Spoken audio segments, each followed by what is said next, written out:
Bonjour, je m'appelle Maxime Tourout, je suis artiste numérique et entrepreneur. Salut, c'est Cyril, Sirius pour le nom d'artiste. Moi c'est Marion Parinello et je suis danseuse et chorégraphe française et je suis également violoncelliste. Donc je crée des projets qui sont entre la musique et la danse. Bonjour à toutes et à tous, je m'appelle Léon Dubois, je suis photographe. Salut, moi c'est Julie Ebrard, je suis artiste plasticienne. Bonjour, moi je m'appelle Joséphine Urtu, je suis donc avec la structure Banana Création.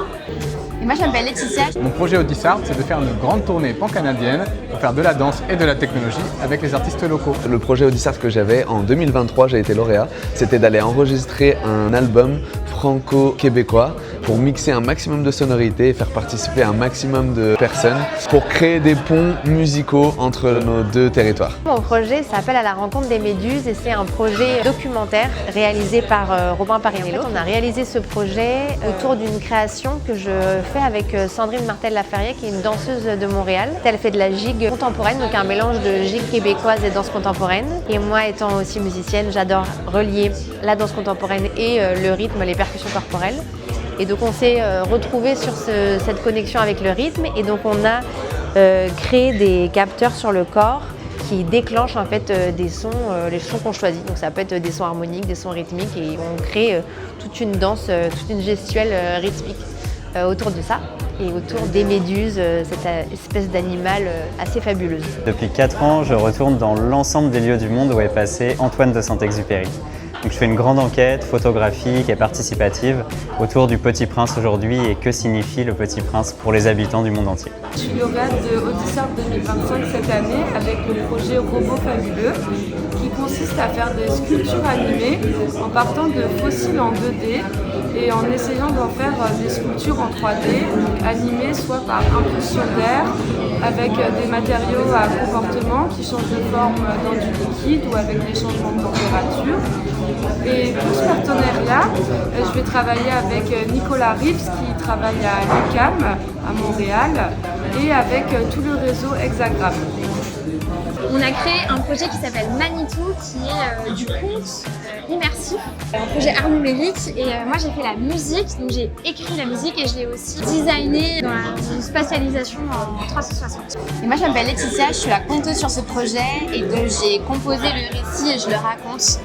C'est pour le jeune public et pour les adultes aussi en fait. Le conte c'est un peu pour tout le monde. L'objectif de la tournée, c'est de créer du lien avec des artistes et des écosystèmes créatifs locaux dans l'espoir à l'avenir d'organiser des collaborations et des co-créations avec des artistes québécois et canadiens. Mon plus grand déclic pendant le projet, je pense que ça a été de me rendre compte à quel point c'était important de créer et de nourrir ces liens entre artistes, notamment dans la musique pour ce qui me concerne, parce que je pense qu'Audisart et ce projet a changé à tout jamais, par exemple, ma manière d'écrire et de composer les musiques.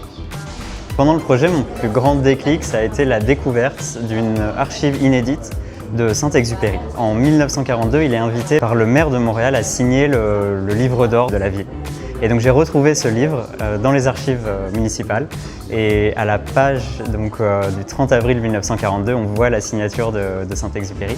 Donc ça a été un vrai déclic pour moi parce que c'était un document qui me reliait directement à l'auteur et à toute son histoire. Dans tous les moments qu'on vit, c'est vraiment une expérience humaine, une expérience de voyage. On se retrouve entre Trois-Rivières et Montréal avec de la neige jusque-là, aller dans la forêt pour essayer de filmer des plans d'un interview. Enfin, c'est des moments qui sont hyper forts qu'on partage et qui donnent plein d'images et plein de souvenirs assez extraordinaires. Donc je dirais que c'est plus que juste un projet artistique, quoi. C'est vraiment plus large.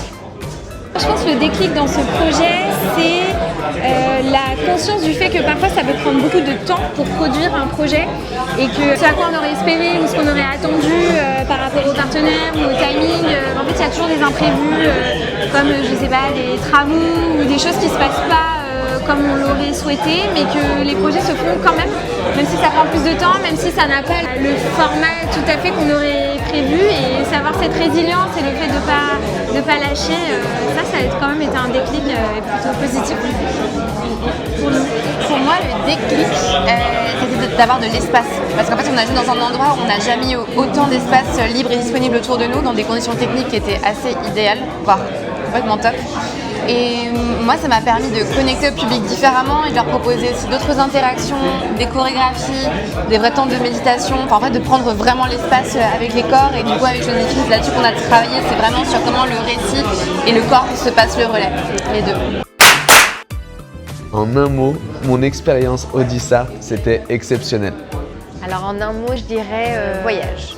En un mot, je décrirais mon aventure, je dirais rencontre. Pour moi, c'est vraiment ce qui a marqué ce projet Audissart.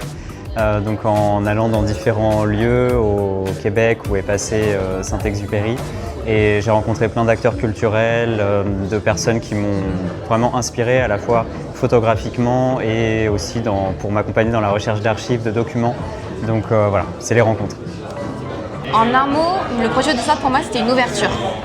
Parce que ça m'a permis d'aller à la rencontre d'un autre territoire, d'une autre culture, certes d'un autre public, mais aussi d'autres contes du Canada et des régions autochtones. Et ça a été un énorme plus pour mon écriture. Je dirais en un mot inattendu parce que quelque chose qui m'a marqué, c'est le setup dans lequel on était, donc le dôme planétarium de la SAT, où il y avait en fait une possibilité de designer du son et de l'image en 360, donc c'est un lieu qui existe très peu. Et je remercie beaucoup l'OFQJ pour tous ces échanges et ces rencontres et ce beau projet. Merci l'OFQJ. Un grand merci à l'OFQJ pour cette opportunité qui m'a permis de découvrir le Canada et le Québec, chose que j'étais jamais allé. Et merci pour toutes ces rencontres et voilà, tous les échanges que ça permet, toutes les connexions entre à la fois les professionnels de la culture et les autres artistes.